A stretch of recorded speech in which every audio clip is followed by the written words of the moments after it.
Já pensou se discos voadores fossem reais? E se Hitler tivesse uma nave e planejasse atacar Nova York? E se os norte-americanos desenvolvessem um disco voador impossível de se detectar e a CIA utilizasse alienígenas invasores como disfarce para projetos militares ultra-secretos? Hoje vamos revelar que isto é tudo verdade. Os verdadeiros discos voadores.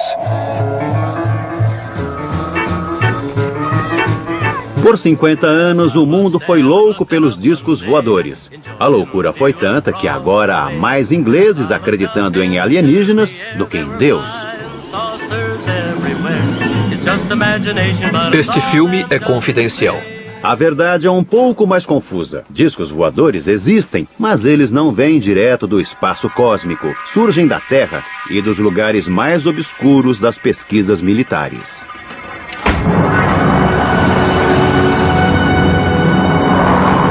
Tudo começou no ano de 1932 em Bucareste, quando este homem, um engenheiro de voo chamado Henry Coanda, fez uma extraordinária descoberta utilizando um objeto voador em forma de disco.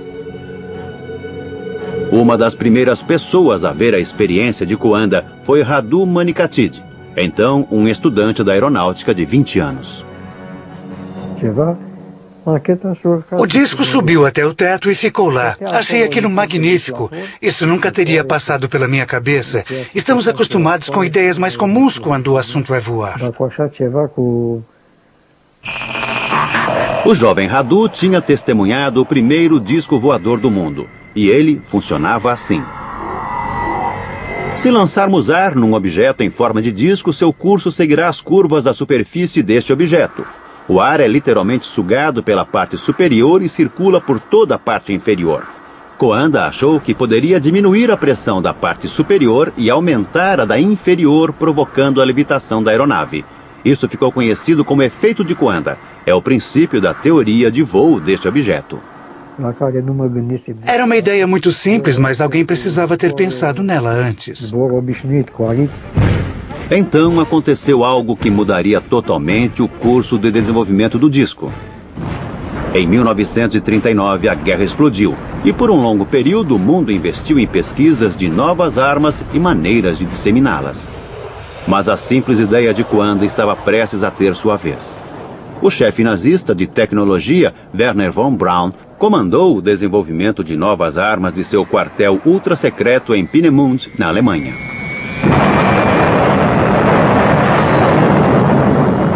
Ali, ele desenvolveu armas de ponta aterrorizantes, como o foguete V2. Esse foi o principal local de desenvolvimento dos projetos.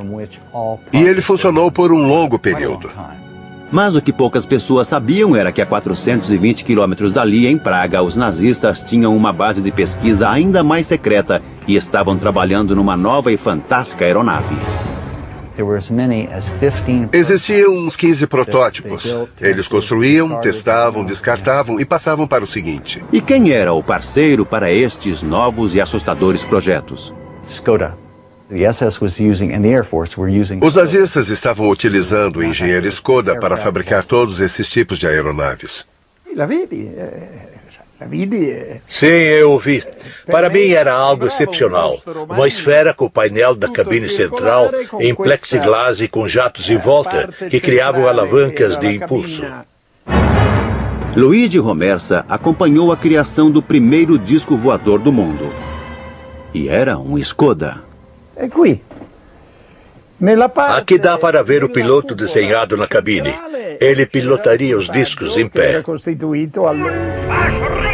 De acordo com Romersa, um Hitler cada vez mais desesperado e iludido planejava utilizar suas novas armas secretas num ataque devastador sobre Nova York.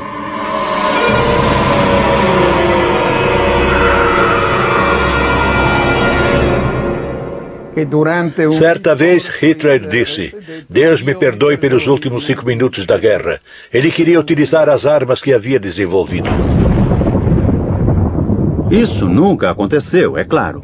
Os russos estavam avançando sobre Praga e enquanto a retaguarda alemã lutava desesperadamente nas ruas, os cientistas do plano secreto Skoda tentavam destruir as evidências de suas pesquisas. A pressão do inimigo estava insuportável. O campo de aviação foi detonado com dinamite e o disco explodiu com o resto do equipamento. Eles tiraram os discos de seus suportes e colocaram na pista. Aí detonaram com cargas explosivas, fazendo com que queimasse ali na pista na frente de todos. Os nazistas destruíram os discos, mas os cientistas que os construíram sobreviveram e passaram a ser disputados pelos vitoriosos aliados. Quem venceria a corrida pelos segredos dos inventores do disco voador?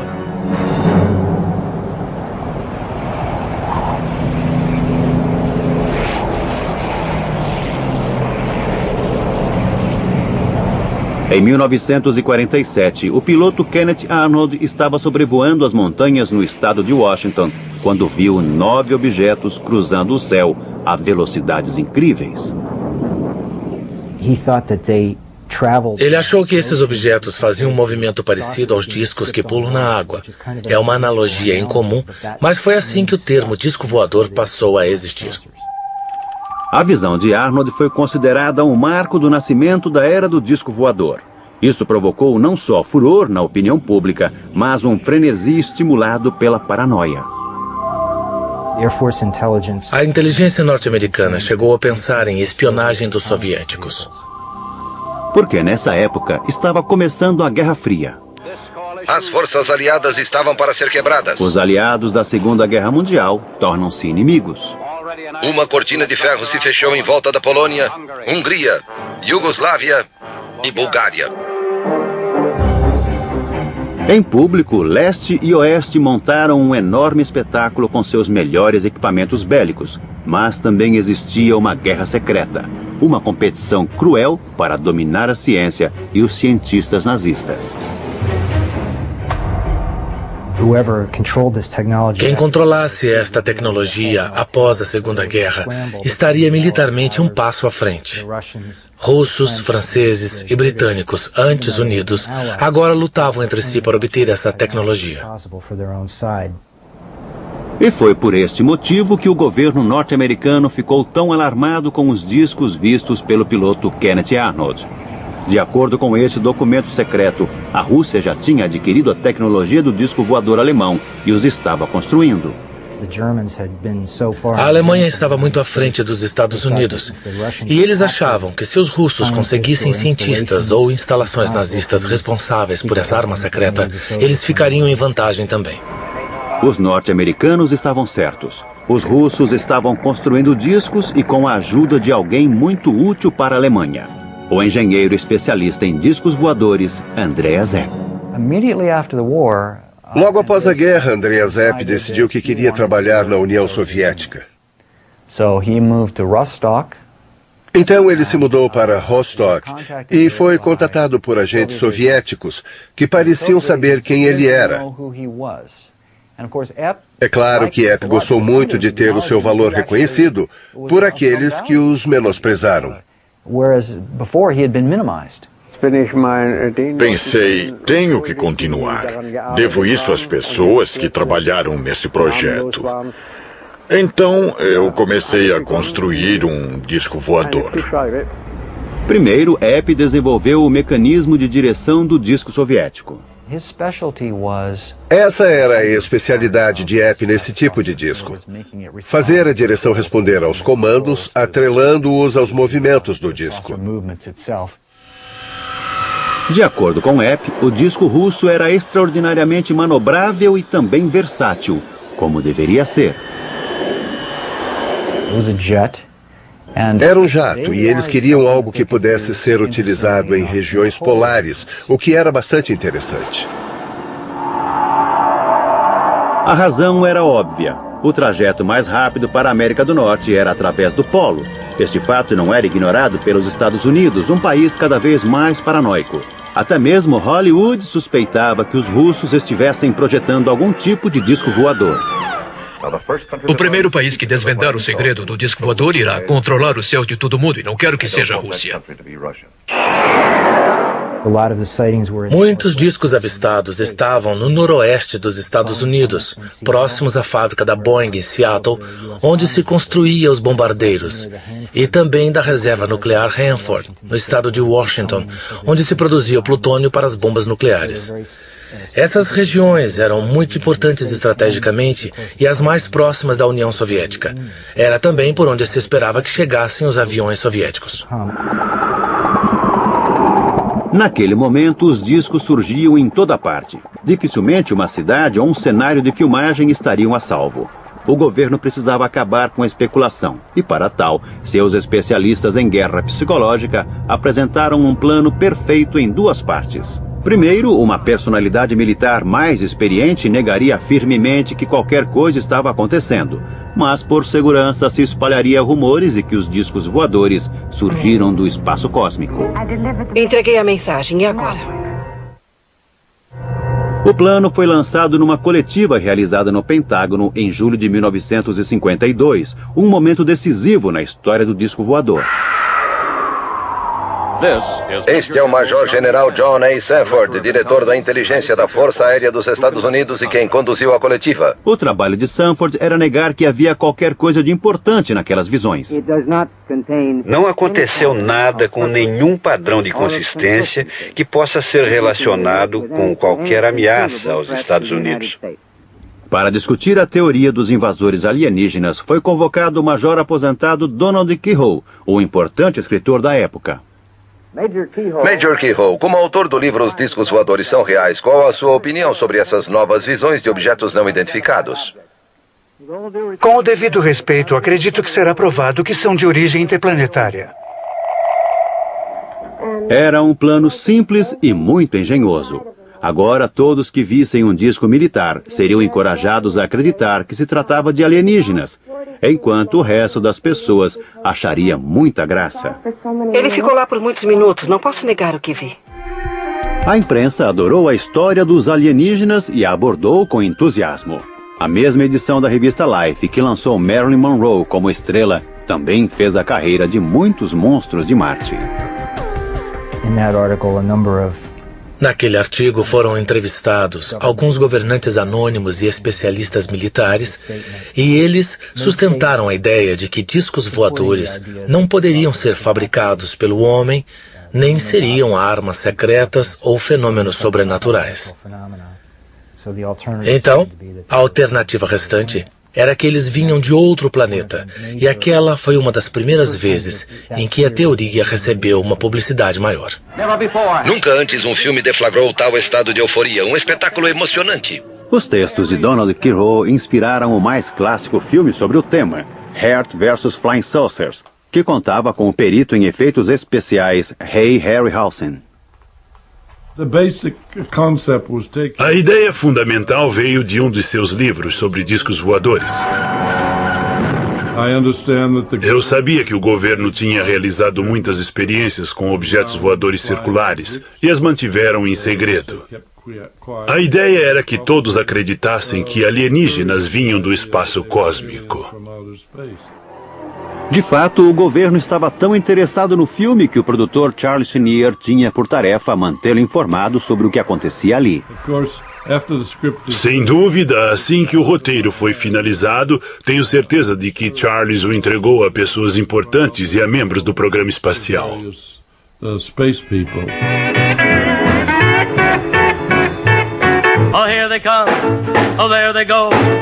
Mas enquanto os cidadãos norte-americanos olhavam para o céu com graus diferentes de preocupação, os homens de preto enxergavam além. Estavam desesperados para construírem seus próprios discos e, como os russos, procuravam um cientista nazista experiente para ajudá-los. Em 1945, quando os nazistas se renderam, o exército norte-americano estava preocupado que os cientistas alemães caíssem nas mãos dos soviéticos.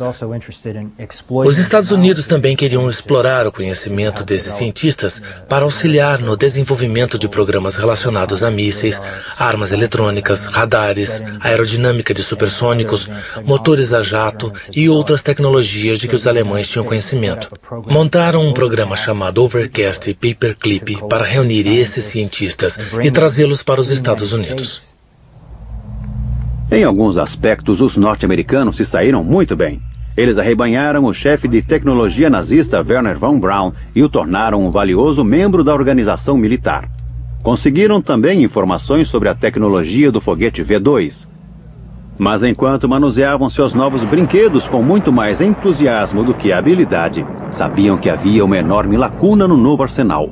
Eles não tinham os discos voadores alemães. É provável que a Força Aérea estivesse preocupada com o avanço dos russos e precisávamos ter o nosso próprio disco como uma resposta aos discos soviéticos. Então, num dia de 1957, aconteceu um golpe de sorte. E este, mais uma vez, envolvia o alemão Andreas Hepp, que agora morava no leste da Alemanha. Por algum motivo, ele não estava mais contente com a sua vida no leste da Alemanha. Não sei o que foi. Pode ter sido o divórcio. Seja como for, ele foi parar no oeste. Ele atravessou a fronteira e disse: "Olá, aqui estou. Estava espionando para os soviéticos e quero dizer a vocês tudo o que sei." Os norte-americanos imediatamente o jogaram na prisão e começaram a interrogá-lo. E enquanto estava preso, Hepp começou a escrever e a desenhar de memória o que havia feito para os soviéticos, qual era o plano do disco soviético e para que ele seria usado. Com a ajuda de Andreas Hepp, o projeto do disco norte-americano pôde começar de verdade. No final da década de 50 e início de 60, quase todos os principais fabricantes de aeronaves, incluindo a Boeing, Convair e Lockheed, passaram a se dedicar ao conceito de veículos com formato de disco para utilização variada. Esta é a divisão da Lockheed na Califórnia, um braço antigo do clã dos Lockheed e local de origem dessa família com asas. Lockheed estava se dedicando a projetos de discos para a Força Aérea dos Estados Unidos. Eles tinham um sistema de mecanismo central direcionado para baixo para que a aeronave decolasse na vertical, realizasse a transição para voo horizontal e alcançasse velocidades altas, podendo voar a milhares de metros, o que era muito avançado para a época. Os engenheiros da Lockheed estavam desenvolvendo um disco que utilizava um propulsor central a jato e um rotor para criar o efeito Coanda, ou o efeito do disco voador. Uma vez no ar, seu jato era redirecionado para que viajasse horizontalmente em velocidades supersônicas. Mas ela não foi a única corporação a se dedicar a essa tecnologia. A Convair era uma das principais companhias aéreas nos anos 50 e 60. Como a Lockheed, a Convair tinha projetos secretos e contava com a ajuda de uma personalidade, o astro de Hollywood, James Stewart. Fiquei lá quase um dia inteiro. Acredite, aquilo era uma aeronave tanto. Nas décadas de 50 e 60, Bob Widmar era um experiente projetista da Convair e um elemento fundamental na equipe que construiu o B-58 Hustler. No início dos anos 60, esse era o avião mais rápido da Terra. Isso realmente me emocionou. Depois de todos os pássaros voadores, surgia o Mach 2. Ele era 2 vezes mais rápido que a velocidade do som. Mas Bob Widmer não projetou apenas aviões a jato. No fim dos anos 50, ele recebeu uma formidável missão: desenhar uma aeronave invisível, ou que pelo menos não fosse detectada por radares. Não poderíamos ser detectados num ângulo de 360 graus, pois, mesmo naquela época, os radares começavam a emitir sinais simultaneamente. O único jeito de resolver isso era fabricar algo que tivesse a mesma forma de um disco. Em outras palavras, Bob tinha que construir um disco voador, porque o exército havia percebido que uma aeronave com esse formato faria um voo extremamente discreto. Aviões convencionais são detectados, pois refletem os sinais emitidos pelos radares. Um disco, ou disco voador, por outro lado, devolve sinais imprecisos e confusos. O projeto da aeronave invisível ao radar causou um enorme alvoroço nos círculos militares. E um dia, algumas figuras sombrias visitaram Bob. A primeira vez que me procuraram, Eu não sabia quem eles eram. E eles não me disseram, a CIA me mandou aqui, veja meu distintivo. Eu me tornei um membro do clube. Não sei se era realmente a CIA. Isso nos mostra a forma como eles eram sigilosos. De fato, a CIA estava sendo até mais misteriosa do que o normal, porque não combatia somente inimigos dos norte-americanos. Era uma guerra secreta contra a própria Força Aérea dos Estados Unidos, que não poderia ter conhecimento sobre os aviões invisíveis. Eles enganavam, mentiam, eram desonestos. Para encontrá-los, por exemplo, eu tinha que ir até edifícios de Washington que ainda estavam em construção. Reservas aéreas eram feitas com nomes falsos. Era difícil para mim e para minha esposa. Pediam-nos para fazer essas coisas, mas tudo era um amontoado de mentiras. Chegamos ao ponto de não poder dizer mais o que era real, porque tudo era falso. Bob relutou, mas concordou. Desenhar um objeto em forma de disco imperceptível ao radar. Eu nunca faria isso novamente. Sofrer essa pressão, viver nesse clima falso. Não podíamos falar com ninguém, exceto em alguns lugares escolhidos por eles. Tudo era tão confidencial que não poderia existir nenhuma menção ou referência ao plano que levava o nome de Black Project, Projeto Negro. Tudo era muito estranho e misterioso. As coisas eram obscuras ao extremo. Vivíamos na extrema obscuridade. O projeto de Bob nunca veio a público e a CIA eliminou todos os seus registros e desenhos. Bem, eu acho que a nossa história termina assim. Ou não. Enquanto a CIA mantinha Bob na escuridão, outra aeronave estava sendo trazida à luz.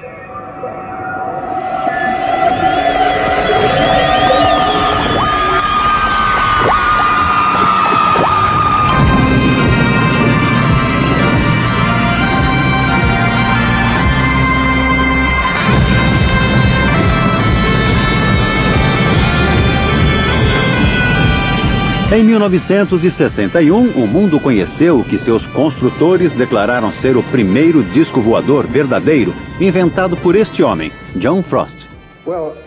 Bom, o exército dos Estados Unidos estava interessado num veículo que pudesse voar próximo ao chão, que não fosse impedido por barricadas, rios e que saltasse sobre cercas e árvores. Entretanto, havia problemas concretos com o Avrocar, como recorda Doug Garland, um dos engenheiros de túnel aerodinâmico. Testamos o Avrocar numa passagem subterrânea, mas era muito instável. Se jogarmos um prato ou uma calota no chão, a tendência é ela girar dessa maneira. O Avrocar tinha esta tendência. Quando o Avrocar foi apresentado ao público, todo o projeto já havia sido abandonado. Na verdade, o Avrocar não era um disco voador. Era a primeira aeronave flutuante do mundo. Era praticamente um subproduto acidental de um projeto secreto e muito mais ambicioso que tinha tudo a ver com discos voadores. Uma pergunta, acredita em discos voadores? Não da maneira que as pessoas acreditam, que eles vêm de Marte ou de lugares como esse. Isso não. John Frost não acreditava em discos voadores vindos de Marte, mas acreditava neles porque, secretamente, estava construindo um. Este filme é confidencial. Desenvolvimento de disco voador. Avro. Esse filme nunca havia sido visto pelo público. Foi feito estritamente para umas poucas pessoas do Exército. Ele registra o trabalho da equipe dos projetos especiais ultra-secretos Avro, liderado por John Frost.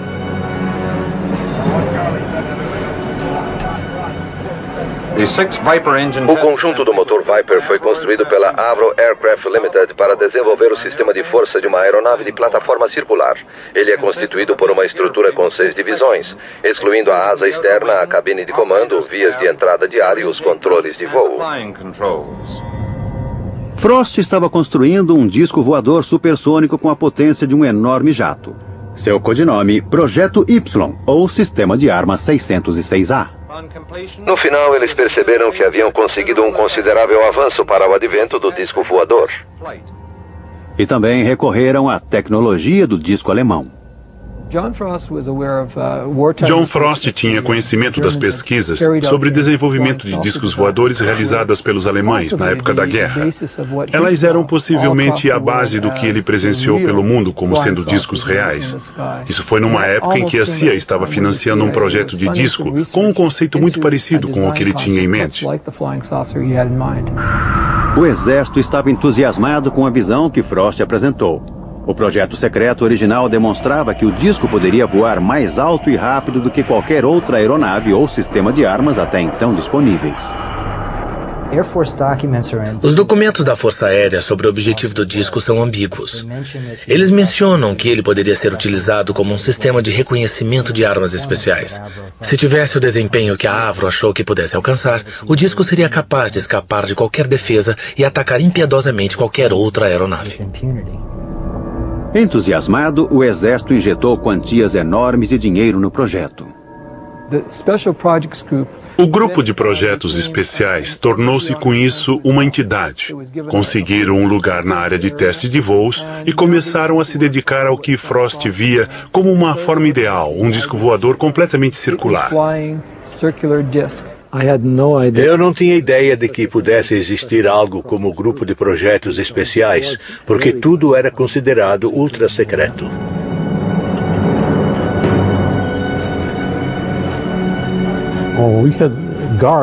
Tínhamos seguranças em todas as entradas o tempo todo. E era necessário o uso de um distintivo especial com um pontilhado colorido que permitia a entrada na área de projetos especiais.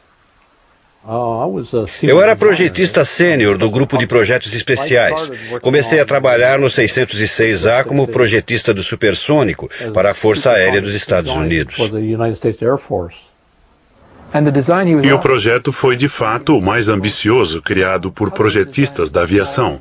Uma aeronave com a fuselagem inteiramente fechada, um disco voador. Tudo que Frost tinha em mente era sempre em forma circular. Para mim, ele nunca quis mudar o plano. Acho que era um ideal, porque tinha assim uma decolagem vertical. Mas, na verdade, o fantástico disco voador supersônico que Frost imaginara estava muito longe de se tornar realidade. Seu projeto era uma das utilizações mais autênticas do efeito Coanda e tinha 6 jatos potentes que aspiravam o ar sobre sua base. Isso possibilitava a levitação e o manejo do disco, mas não seria fácil nem seguro testar essa aeronave e seus 6 jatos potentes. Ray Takushi foi responsável pela construção de um equipamento de teste. Era uma forma com 6 lados, e então construímos o mecanismo sobre ele. Quero dizer, a parte interior do 606A com os motores potentes e também com o ventilador. Cada conjunto de rotação está condensado num anel superior e inferior de lâminas compressoras e um anel central de lâminas turbinadas. As lâminas turbinadas estão alinhadas num tubo de exaustão que está associado à estrutura fixa. Ken Lockwood foi outro engenheiro do grupo de projetos especiais. Eu era engenheiro de execução. Havia me dedicado a projetos supersônicos na Inglaterra. E quando fui chamado, eu não acreditava que o projeto fosse tão incomum. Cada divisão do motor Armstrong Siddeley Viper serve como um gerador para impulsionar a combinação do compressor turbinado de localização central. De fato, é uma aeronave com tamanho padrão, numa construção de concreto para testar os motores e os sistemas que se transformarão nos sistemas de armas 606A. Os discos tinham que ter um desempenho magnífico porque o motor era enorme. Produzia tanta propulsão que a aeronave poderia decolar verticalmente e, de acordo com os estudos, poderia voar numa velocidade de 3 a 5 mil quilômetros por hora. O ar entra no compressor e, após passar pela asa interna, é liberado por uma série de aberturas. Então veio o período de teste. O que estavam tentando fazer era deter uma das mais potentes aeronaves supersônicas já construídas. Era uma tarefa desafiadora. Como precaução, a parte do rotor foi fechada com um protetor de aço durante a operação. Quando John Frost ativou a potência máxima, o local foi evacuado. E havia uma ameaça iminente de tudo ir pelos ares. As células de combustível da aeronave poderiam explodir e tudo seria destruído. Foi um momento assustador. O motor ficou fora de controle e quase destruiu todo o projeto do disco. Todos desapareceram e foram se esconder atrás do prédio, exceto uma pessoa. Um dos engenheiros presentes no teste foi até o disco e simplesmente interrompeu a linha de combustível que vinha do motor. Depois disso, eles consideraram perigoso continuar e abandonaram tudo. O avião espião U-2 da CIA foi um Black Project, projeto negro clássico. Funcionou em absoluto sigilo por mais de 8 anos. E teria continuado em segredo até hoje se não fosse o dramático acontecimento em 1960, quando o piloto de U-2, Gary Powers, foi abatido na Rússia e detido por 2 anos até ser trocado por um espião russo. A própria CIA afirma que 50% das imagens de objetos voadores não identificados foram provocadas pelo U-2. O U-2 voou mais alto do que se acreditava que um avião pudesse voar. Não é de surpreender que a sua aparição, principalmente quando vista de outro avião, causasse tanto medo e admiração. Mas o fiasco de U-2 serviu para provar ao menos uma coisa. A não ser em caso de queda, a história de discos voadores alienígenas é um disfarce bastante eficiente para uma aeronave secreta em forma de disco. Pode-se manter a mentira por anos. Me assusta quando fala assim. O disco de Frost desapareceu na escuridão do sigilo oficial. E os observadores de OVNIs dos Estados Unidos fundaram uma organização. Em Washington, um grupo fechado e não oficial conhecido como NICAP, Comitê Nacional de Investigações de Fenômenos Aéreos, convocou uma conferência e reacendeu uma antiga discussão com a Força Aérea. O NICAP foi a principal voz da teoria do disco voador. Era dirigido por um importante escritor de ficção, o mesmo que havia lançado a ideia dos alienígenas naquela extraordinária coletiva de 1952. 14 anos depois, ele ainda estava caçando alienígenas. O diretor do NICAP, Major Donald E. Keyhoe, um oficial aposentado dos fuzileiros, insistiu que a Força Aérea sabia mais do que estava dizendo. Estamos sendo observados por uma máquina que está muito além de nós, muito mais desenvolvida, e deve ser controlada por uma civilização mais avançada. E pela enésima vez em muitos anos, a Força Aérea foi chamada diante do Congresso e disse não estar escondendo nada. Harold Brown, secretário da Força Aérea. Nós não estamos escondendo nada. Tudo parecia tão simples. Os curiosos acusam os militares de encobrir uma invasão alienígena iminente, e os militares negam. Mas ninguém enxerga uma terceira possibilidade de que os OVNIs sejam equipamentos militares. O governo teve muita sorte por esses curiosos entusiasmados serem tão bem organizados. Acreditamos que os OVNIs são reais e que eles vêm do espaço e que são controlados por vida inteligente. Acontece que tal organização não era um produto de sorte. O NICAP foi liderado pelos Homens das Sombras. Entre seus membros do conselho estava o primeiro diretor da CIA, Roscoe Hullen-Cutter, e o agente da CIA, Bernard J.O. Carvalho. O primeiro diretor da NICAP foi Nicholas de Roquefort, membro da divisão de guerra psicológica da CIA. E quando Keyhoe se demitiu como presidente da NICAP, foi substituído por Joseph Bryan, também da divisão de guerra psicológica da CIA. Mas o que dizia o próprio Keyhoe? Eram naves espaciais interplanetárias. Será que ele acreditava mesmo em discos voadores alienígenas ou teria ele alguma ligação com a busca do exército norte-americano pela tecnologia do disco voador alemão? Um homem que poderia saber era o engenheiro alemão Andreas Epp, que havia passado para o lado norte-americano. Numa entrevista gravada em 1997, ele surgiu com uma resposta notável para esta pergunta. Acha que os norte-americanos queriam manter o seu disco voador em segredo? Desde o começo, bem no começo, o Major Quirot estava no Pentágono, na divisão de OVNIs, e eles descobriram que a Alemanha estava construindo discos voadores. Mas seja quem for que estivesse por trás da campanha para propagar o mito dos alienígenas, ela teve muito sucesso. E que melhor lugar para um mito do que Hollywood, a terra dos sonhos. Ano 9 do espaço cósmico.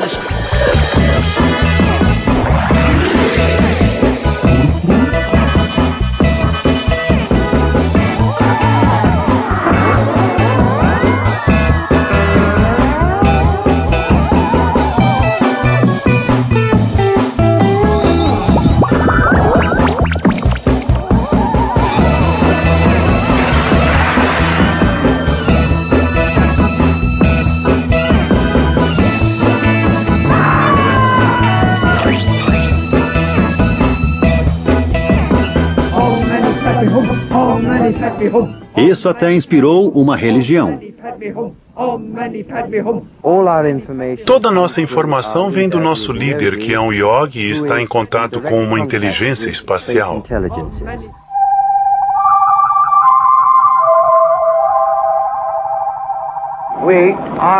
Nós somos seus amigos. Nós somos seus amigos. Por favor, faça contato. Então, em 11 de novembro de 1987, eles fizeram. Tudo começou quando um empresário de sucesso chamado Ed Walters viu uma luz estranha no seu jardim. Ele pegou sua câmera e a fotografou.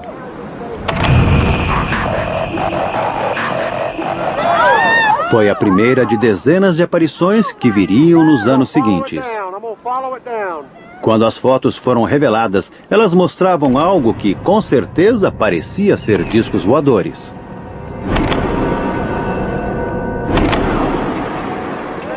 Os discos foram vistos por centenas de pessoas, desde policiais até padres. Algumas testemunhas mais exaltadas chegaram a sugerir que haviam se encontrado com os alienígenas, mas aí um homem viu as fotografias e chegou a uma conclusão bastante diferente. E ele sabia muito bem sobre o que estava falando.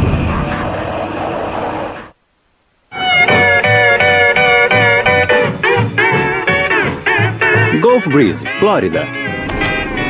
Há 17 anos, este foi o local de uma das mais constantes séries de aparições de discos voadores na história dos Estados Unidos. A maioria das centenas de pessoas que viram ficou convencida de que eram alienígenas, exceto um homem. Nem sempre que alguém diz haver algo, isso necessariamente significa que existe mesmo alguma coisa.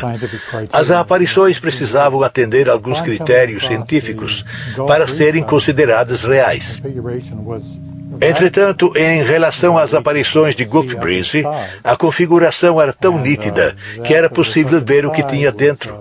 E o que tinha dentro era luz e estava quente. E, além de tudo, as aparições tinham uma configuração circular. Boyd Bushman achou ter identificado o tipo de propulsor desses discos, e ele pôde perceber isso porque trabalhava com a mesma tecnologia. Bushman havia passado 35 anos trabalhando em projetos de armas. Ele tinha criado o protótipo do míssil Stinger antes de se mudar para Lockheed, o centro de desenvolvimento de discos da indústria militar. Enquanto estava lá, ele e seu grupo começaram experimentos com uma nova e radical fonte de energia. Isso é nada mais do que 250 rotações do fio número 30.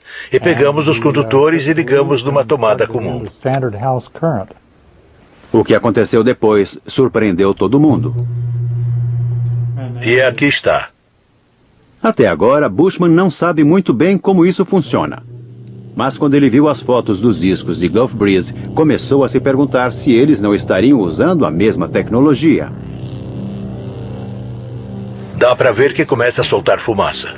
Essa fiação experimental é muito perigosa e torna-se muito quente em segundos, mas Boyd acredita que isso explica o brilho branco dentro dos discos de Gulf Breeze, que ele acha serem aeronaves não tripuladas. Se você modificar as voltagens e as frequências, é bem possível que esse artefato possa voar. Na verdade, deveria voar perfeitamente bem. E acreditamos que foi o que as pessoas fizeram no projeto de Gulf Breeze. Então, quem eram essas pessoas? Ele acredita que os discos são projetos ultra-secretos desenvolvidos pelos militares norte-americanos. É provável que houvesse uma outra ramificação nossa. Temos muitas pequenas divisões de áreas ultra-secretas. Estive em muitas delas. Na verdade, fiz essa descoberta por mero acaso e provavelmente houve um aperfeiçoamento. Eles escolheram aquela região para desenvolver essa tecnologia. Eles são diabólicos, capazes de fazer coisas como essa ou até mesmo piores. Eles certamente haviam sido diabólicos antes. Nos anos 70 houve uma sequência dramática de aparições de OVNIs, mas eles eram diferentes. Muitos pareciam ser mais triangulares do que circulares. A especulação entre os observadores de OVNIs aumentou tremendamente. E foi então que esse homem entrou em cena. Seu nome é Jim Goodall. Ele é curador do Museu do Voo em Seattle. Mas em seu tempo livre, faz outra coisa. Vou ao deserto quando tenho chance. Estive lá umas 80 vezes nos últimos 15 anos, nas minhas horas de folga. Jim visita lugares ultra-secretos da aviação para fotografar o esconderijo dos Black Projects, os projetos negros norte-americanos. O melhor jeito para evitar ser descoberto é alugar um veículo de cor neutra. Eu tinha uma rede de camuflagem infravermelha. Colocava sobre o veículo, jogava ramos de sálvia sobre ele, e quando eles olhavam ao redor, não viam nada que chamasse a atenção. Em 1988, Jim tirou uma foto de uma aeronave que havia sido mantida no mais profundo sigilo por mais de 10 anos. Estava com minhas câmeras prontas. Ouvi algo decolando e vi um T-38 no ar que eu tinha identificado. E então apareceu um F-117 sobre minha cabeça. O F-117 é o Stealth Fighter, uma aeronave invisível. Por mais de uma década, ela tem voado nos céus norte-americanos e vem sendo convenientemente identificada como uma nave alienígena. Gastei um filme colorido de 36 poses e só tive umas 2 fotos fora de foco ou escuras. Eu estava tremendo de emoção. Foi um dos momentos mais emocionantes da minha vida. E minha foto foi essa aqui. Olha, esta imagem bem aqui. Com essa foto, Jim revelou a verdade sobre as imagens triangulares. Se você olhar um F-117 de frente, ele parece um disco voador. Então, muitos deles, se não conseguimos identificá-los, se tornam OVNIs, objetos voadores não identificados. Nos anos seguintes, o número de aeronaves triangulares diminuiu, mas as aparições de objetos arredondados não. Recentemente, a Força Aérea Mexicana liberou algumas imagens formidáveis tiradas por seus pilotos usando o infravermelho. Estranhamente, embora 11 aeronaves pudessem ser vistas, somente 3 foram registradas por radar. Então, teriam os verdadeiros alienígenas finalmente chegado?